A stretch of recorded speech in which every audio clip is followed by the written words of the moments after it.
how challenging is it to actually maintain this reputation that you have?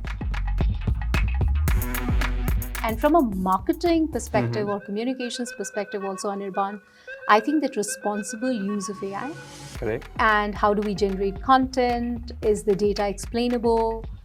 Do we know, have accountability for data? All that is going to be super important. Why would I buy from you? Correct. Is because I trust you. I believe you. I want to go on that journey with you.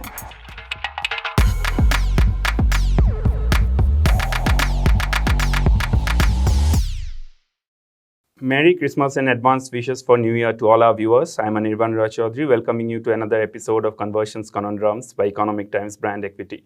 Today we have with us Tuhina Pandey. She is the CMO and Director Marketing and Communications, IBM India and South Asia. IBM is a global leader in its domain, and through the lenses of Tuhina Pandey, we'll try and understand the strategies she is implementing to successfully target and market B2B buyers.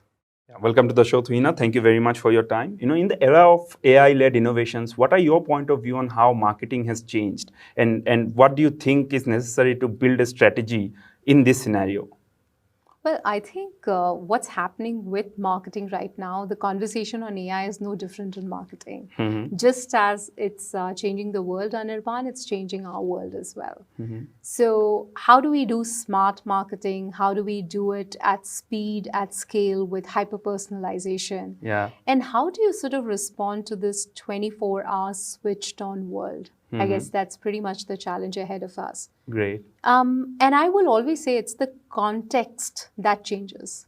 Okay. So if a company and if a world is in a hyper-growth mode, the expectations of this function or marketing is that you support that growth. Or if you are launching products or you're pivoting towards becoming a more product-focused company, then the expectation changes a little bit there. Yeah. Could you give us some examples on how IBM is actually leveraging AI to further the marketing strategies and initiatives?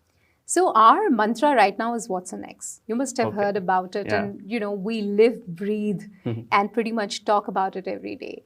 And the IBM point of view on AI has been AI for business. While, the possibilities of what AI can do and what generative AI can do, we are in conversational AI era in many ways. Correct. But from a business perspective, when it comes to enterprises, what is very, very critical from an AI perspective is it's ethical, it has governance in place, it has the data visibility, transparency, so that you can build something that enterprises can use responsibly, can be accountable for, and that is safe, from a user perspective as well. I think that is the big battle at hand. Fantastic. So from an IBM perspective, the what's next, if you look at, there is .ai, there's .data, but there's also .governance. Correct. So I guess that is where the cookie crumbles. And from a marketing perspective or communications perspective also, Anirban, I think that responsible use of AI. Correct. And how do we generate content? Is the data explainable? Do we know, have accountability for data? All that is going to be super important in an otherwise very aware user mentality or mindset. Fantastic. But they are saying that AI can help you take better decisions, and is it possible? What do you think? Is it true? And if so, could you elaborate a little bit about it? It's just about, let's say, a mobile phone or anything that we use that makes our life better. Correct. Or that much easier. So, for example, if you want to scale something, you need automation. Okay. If you and I will get bored doing the same thing 24 hours. So is it more sensible to then, get our energies, creative energy harnessed for higher up the value chain? Okay. Do we really need to do tasks that can easily be done by machine or AI? I think there is that. So the point I'm making is, how do you use it? How do you channelize it to augment human intelligence and creativity? Is where I feel the maximum utilization or value creation is. Okay. It is said that B2B marketers' biggest challenge today is to maintain the thought leadership position that you have. I mean, IBM is a global leader in itself. But how challenging is it to actually, maintain this reputation that you have? For a minute, think about it, how many social profiles you and I have. I'm not sure we log into everything and check everything out every day either. Correct. Imagine that many being magnified and thrown at you constantly. So one is, content is everything, because it's not just about cutting the clutter, Yeah. but it's also about being relevant in that time and space. So if you ask me, from my vantage point, content is everything. You know, it isn't the king just, it's queen, king, and the masses and the whole universe, if I may say so. Yeah. And the only way brands differentiate today is everyone seems to have the same offering. But why would I buy from you? Correct. Is because I trust you. I believe you. I want to go on that journey with you.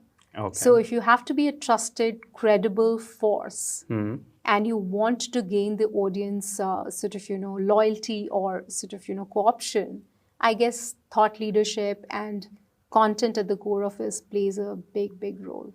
Yeah, and you mentioned about the social profiles. I mean, the touch points today that your potential business buyers might be touching you through is manifold. But how important is it to have the consistent brand messaging all across when you talk about content?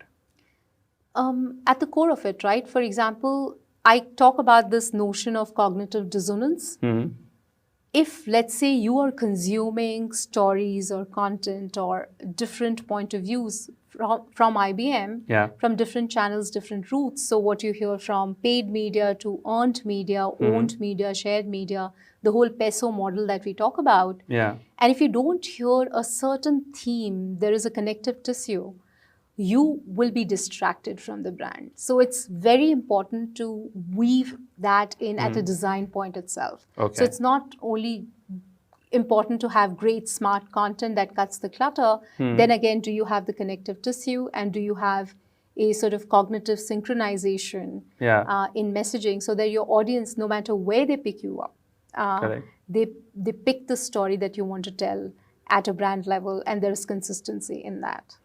But then you are a global brand, is it not essential for you to resonate with the global messaging while keeping the local nuances intact?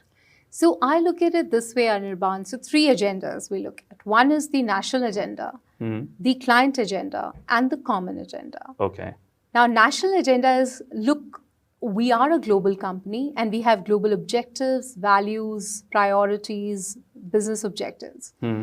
How does that sort of intersect with IBM India? Because we operate in the nuanced, world and what's important for India. So there has to be intersection with what's important for India, what's important for IBM India and IBM, as we are the microcosm of the IBM company. Correct. So the intersection point is where the common interest, or the intersection is where the national agenda gets addressed. And then there's a client agenda. What's important for my client? For example, the data protection bill. Okay. If my clients are talking more about data protection bill and how they should go about the security postures in that context, then I need to be talking more about it. And there's an intersection, again, with the national agenda at some level. And then final is the common agenda, which is ecosystem. Because at IBM, we are massively focused on ecosystem and selling through our partners, co-creating with our partners. So unless we understand how that works, it doesn't quite translate into our business objectives. So to me, that's how the sweet spots or the agenda of convergence comes to life. Great. So you just spoke about the client agenda. I mean, the bottom of the funnel today is being spoken about a lot. What are your strategies of leveraging advocacy when it comes to B2B customers that you have? So I look at, let's say, the pipeline, which is pretty much the holy grail if we can solve, as a continuum. Okay. It's not a silo or parts of it. So what you do at an awareness consideration level to what you do, from a top of the funnel to a mid-funnel activity, to how does it really translate into actual wins in yield and conversion, I think that entire continuum has to be addressed, right? And you're right, to that extent, we are talking a lot more about the impact versus you're having gushing pipelines and not real conversion. So that conversation is real. Correct. And you need to focus more on yield and conversion. But I guess you can't really do it unless you look at the entire creation and capture side of demand in a continuum. Because if you don't do enough of this, then the volume that you're playing with sort of diminishes, and ultimately there is a fine balance that you have to come up with. But I agree with you, and it is right that it's ultimately about proof of the pudding is in eating, and in our case, it's very much focus on what's converting, what's yielding in terms of revenue. Finally, I would like to say that the two main vectors are reputation and revenue. Okay. Right? And you need that air cover in terms of how, from a reputation perspective, and how you operate in a market, and what's your credibility, and what's sort of, how much people want to do business with you.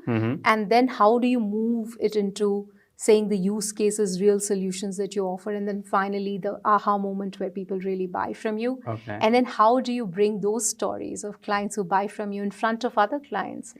Who are your prospects, etc. So it's a whole 9 yards in many Fantastic. sense. Yes. Fantastic. No discussion on marketing is over without addressing the measurement and KPIs. So how are you measuring, and what are the KPIs that you prioritize today? Right. So bunch of them, right? But I'll just give you a framework of how we approach it. So I talked about this pipeline being a continuum. Correct. Right? And I talked about reputation and revenue. In that continuum, there is something that will measure your reputation. But within that, when you say you want to be specific, it's not enough that you're landing your message. Are you pulling through the key messages that you want, right? So that gets measured.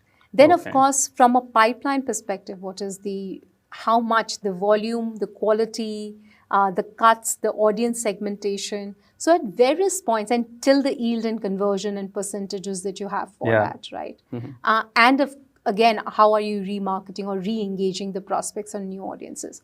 So we have measurements plotted across them. Correct. Some dominate more, like we are on a growth vector as an IBM company, and we are on that path. So obviously they get more sort of focus than the others.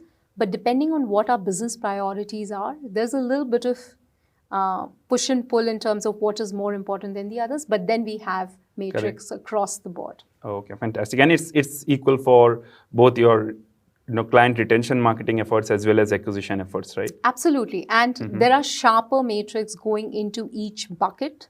Correct. But like I said, sometimes what's your trade-off, right? If you're wanting to do new client acquisition, then what is that you're willing to trade off in that, right? And then, so that kind of adjustments are there, but then we have plotted very sharp, and we use a lot of analytics and automation as a marketing and communication functions ourselves. And there's a lot of dashboard, there's a lot of data sort of led decision making that happens. So we have that discipline inculcated, and we sort of plot across those decision making points. Fantastic. It is the last episode of this year, and I would like to wrap this conversation by asking you, what are the trends, marketing trends, communications trends that you are looking for in 2024? So one thing that could have changed or will change in 24 is something that, in my view, has already changed, and that's mainstreaming AI. Okay. The jury is out on what part of it. Is it going to be more classical AI automation, or are we going to see more of generative AI coming into our lives?